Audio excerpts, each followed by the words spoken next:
He's a very tough negotiator. One of the toughest, actually. He's the most beautiful looking man. He looks so nice. He's like an angel.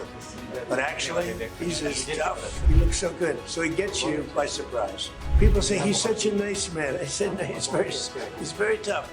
He's a tough trader. PM Modi के लिए कही गई Trump की बात बिल्कुल सटीक बैठ रही है। पीएम मोदी का भोला भाला चेहरा लोगों को चकमा देता है। इस आदमी को देखिए, ये बहुत खूबसूरत दिखते हैं, बिल्कुल किसी फरिश्ते की तरह, लेकिन इनके सीधेपन को कमजोरी मत समझना। ये बातचीत के मामले में उतने ही कीलर है। ये बहुत सख्त व्यापारी यानी टफ ट्रेडर है। जी हाँ, ये बातें ट्रंप ने कही पीएम मोदी की तारीफ में। लेकिन अब कुछ ऐसा हुआ है कि ट्रंप की बेचैनी बढ़ती दिख रही है, क्योंकि ट्रंप की कथनी और करनी में कितना फर्क होता है ये किसी से छिपा नहीं है। लेकिन ये भी आज का भारत है, जब अपने आप पर आ जाए तो किसी को छोड़ता नहीं है। स्टोरी में आपको बताएंगे क्यों ट्रंप डरे हुए हैं, लेकिन उससे पहले बात ट्रंप के अजीबोगरीब हरकतों की। नमस्कार, आप देख रहे हैं वीके न्यूज और मैं हूं आपके साथ दिव्या सिंह। अक्सर लोग कहते हैं कि राजनीति शतरंज का खेल है, लेकिन इतिहास गवाह है कि इस खेल में खिलाड़ी वही जीतता है जो चालें चलने के बजाय मात देना जानता है।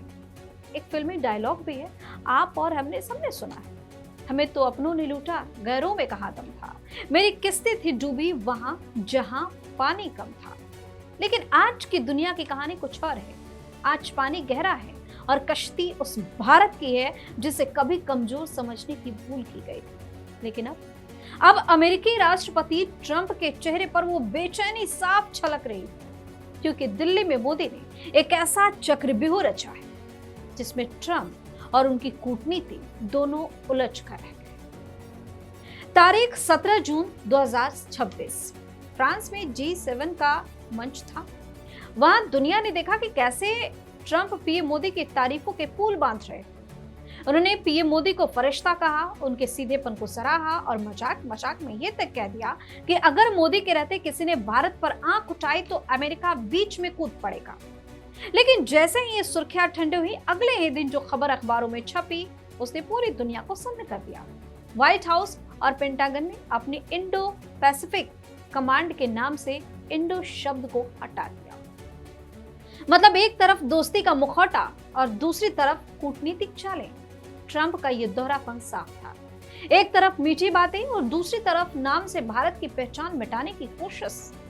ट्रंप को लगा होगा कि भारत चुप रहेगा, लेकिन उन्हें यह नहीं पता था कि मोदी चुप नहीं बैठते, वे हिसाब बराबर रखते हैं। अब इंतजार है अगले हफ्ते का, यानी 22 और 23 जून का।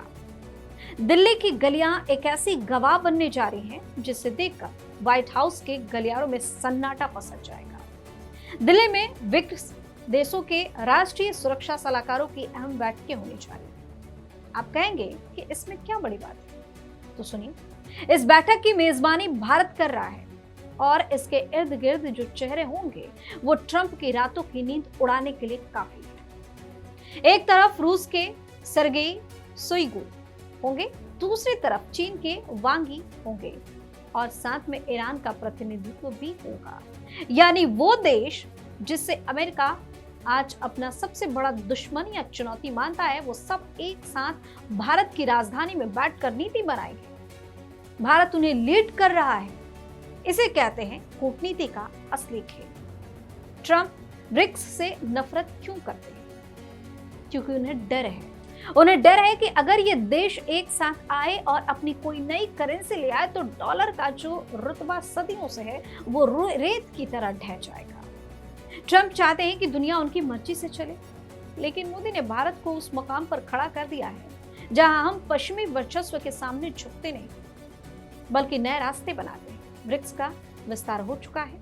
ईरान, सऊदी अरब, यूएई, इथियोपिया और इंडोनेशिया जैसे ताकतवर देश अब इस परिवार का हिस्सा है और इस साल इसकी कमान भारत के हाथों में है। यह बैठक महज एक औपचारिक कार्यक्रम नहीं है, यह सितंबर में होने वाले ब्रिक्स शिखर सम्मेलन का सेमीफाइनल है, जहां पुतिन और शी जिनपिंग जैसे दिग्गज भी कदम रखेंगे। तो क्या अब ट्रंप को समझ आ गया है कि मोदी का भोला भाला चेहरा असल में एक ऐसे कूटनीतिज्ञ का है जो शतरंज की हर चाल को पहले से पढ़ लेता है। अमेरिका ने नाम से इंडो हटाया तो भारत ने रिस्क के बहाने पूरी दुनिया को दिल्ली के मंच पर बुला दिया। ये भारत की आजाद और निडर विदेश नीति की जीत है। अब दुनिया देख रही है कि भारत ना अमेरिका का पिछलग्गू है और ना ही किसी के दबाव में आने वाला।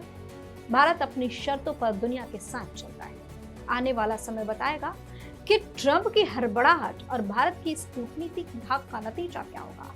लेकिन एक बात तय है, दिल्ली अब सिर्फ भारत की राजधानी नहीं बल्कि वैश्विक राजनीति का नया केंद्र बन चुकी है, क्योंकि यहाँ फैसले लिए जाते हैं जहां से दुनिया की दिशा बदलती है। आपकी अपनी राय क्या है, हमें कमेंट करके जरूर बताइए। वीडियो को लाइक और शेयर जरूर करें और हाँ, चैनल को सब्सक्राइब करना ना भूलें। धन्यवाद। वीके न्यूज, राष्ट्र के नाम।